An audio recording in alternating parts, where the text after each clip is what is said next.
all buried by sand and everything now because it's been 5,000 years. So anyway, there's a lot of proof. A lot of proof. We just had to get past the knowledge filter of the colonial British government in India that was covering up all these things and, you know, preaching this crazy Aryan invasion theory and all of that. That's been completely debunked now. So, and there's even more anomalous archaeological evidence that shows that human civilization is much, much older than previously thought.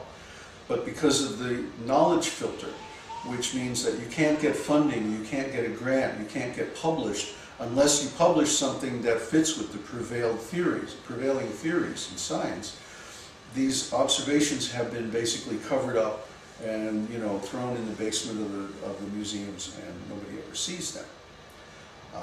My colleagues, Richard Thompson, Sariputta, and what's the other guy's name? Come on, help me out here. What's Sariputta's, what's Madhavananda's Karmi name that they would be able to find on the internet? Guys? Anybody? Michael Cremo, thank you. Michael Cremo and Richard Thompson wrote a book called Forbidden Archaeology. And basically what they did was a survey of all the archaeological finds in America and Europe over the last 350 years.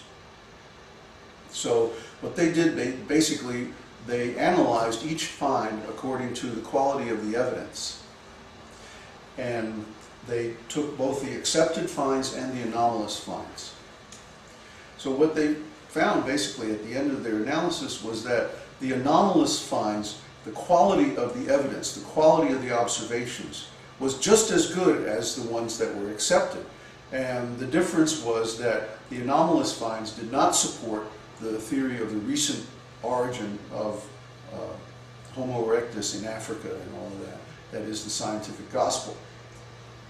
Instead, they supported the Vedic theory that human beings arrived on this planet approximately 500 million years ago from the sun planet.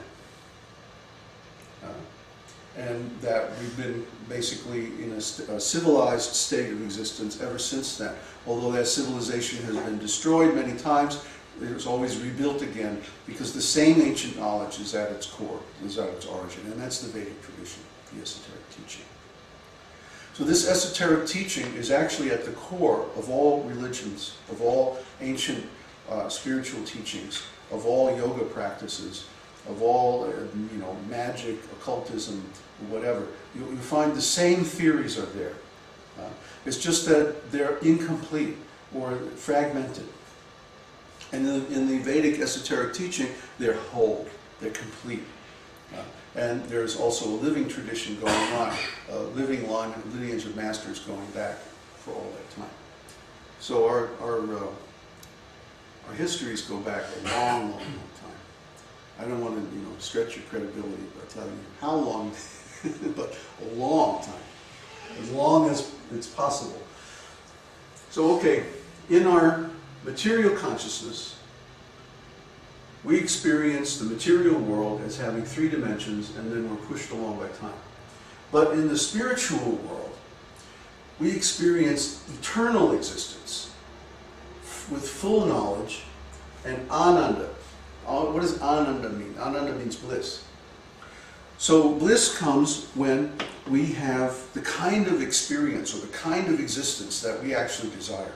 Everybody has within the core of their heart an ideal kind of relationship or an ideal kind of activity that makes them happy, that's perfectly fulfilling. An ideal kind of love. Okay? So we can experience that love, we can experience that kind of relationship or those kind of activities in the spiritual world, because in the spiritual world we have control over the dimension of possibilities. Not like here in the material world where our possibilities are limited by so many different factors. In the spiritual world there's no limit to the possibilities because God is there. God is there and we're with God. So just like when a spark falls out of the fire, you know, like when a piece of wood pops and all the sparks come out, you know, if the spark gets thrown out of the fire onto water or onto the sand or the dirt, gradually the spark will go out. You see? But that's what happens. When we get thrown out of the spiritual world into the material world, then our original consciousness gets covered over. It's like the spark going out. It loses its original quality, its effulgence and its brightness. And it becomes covered over by the material energy, and we become dull, we become inhibited, we become, conditioned by materials consciousness. But if the spark falls back into the fire, it doesn't go out. It stays bright. It remains in the equivalent quality of the source. So when we're in the spiritual world, because we're still in the fire, we're not separated from God, we're with God in the spiritual world, we don't lose our brightness, we don't lose our spiritual qualities. And so we have full bliss, full knowledge, and eternal existence without any conditions. Unconditional. Unconditional existence, unconditional knowledge, and unconditional love. So it's not that when we come to the material world, we become material things. We are still spiritual. We are still in our original nature. We just get temporarily covered over by this material stuff. And the process by which we regain our original spiritual consciousness is this process of transcendental sound. By hearing transcendental sound. This is transcendental sound. What I'm speaking right now is transcendental sound vibration. It cleans the mind of all the material stuff. This is called Cheto Darpana Marjanam. It means that Cheta means the mind. Chit, remember, is knowledge. So Cheta is that which contains knowledge. Cheta Darpana means like a mirror. Marjanam means cleaning. So Cheto Darpana Marjanam. Bhavamahada Vagni Nirvapana. That this restores us to our original state of being, bhava.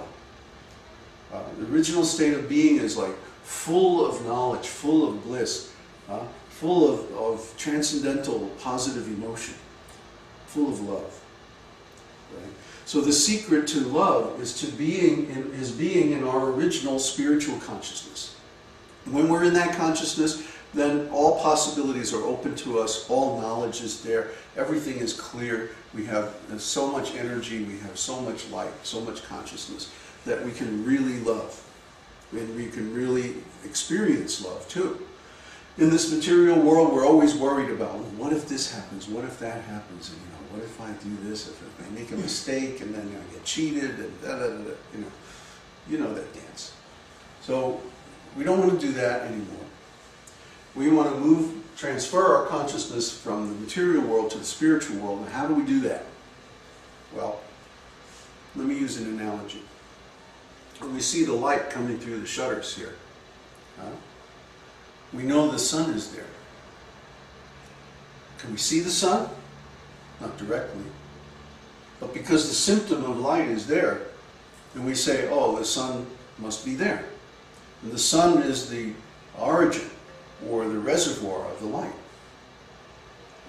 Or similarly, when we see rain, it's just a little sprinkle of water. But we know because the water is there that somewhere the ocean is there. And the sun draws up the water from the ocean and makes it a cloud, and then it dumps the rain someplace else. But without the ocean, there would be no rain. So when we see rain, we know there's an ocean somewhere. Similarly, when we see the soul, we know that God is there.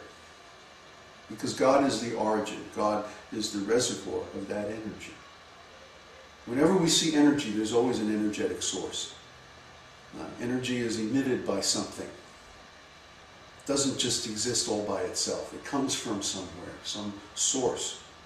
So when we see the energy of the soul, the energy of consciousness, the energy of the living being, life energy, we know there has to be a reservoir, there has to be a source, there has to be an origin of that energy. Well, what is that? That's God. That's God. In one sense, God is the complete whole. Everything that exists. There's a nice mantra. Om Purnamadaha Purnamidam Purnat Purnamudachite Purnasya idam adaya punareva vishishyate. So it means that God is the complete whole. Om Purnam. Adaha Purnamidam. And everything that exists is within that complete whole. Now, every system of knowledge in the world has this idea of the complete whole, isn't it?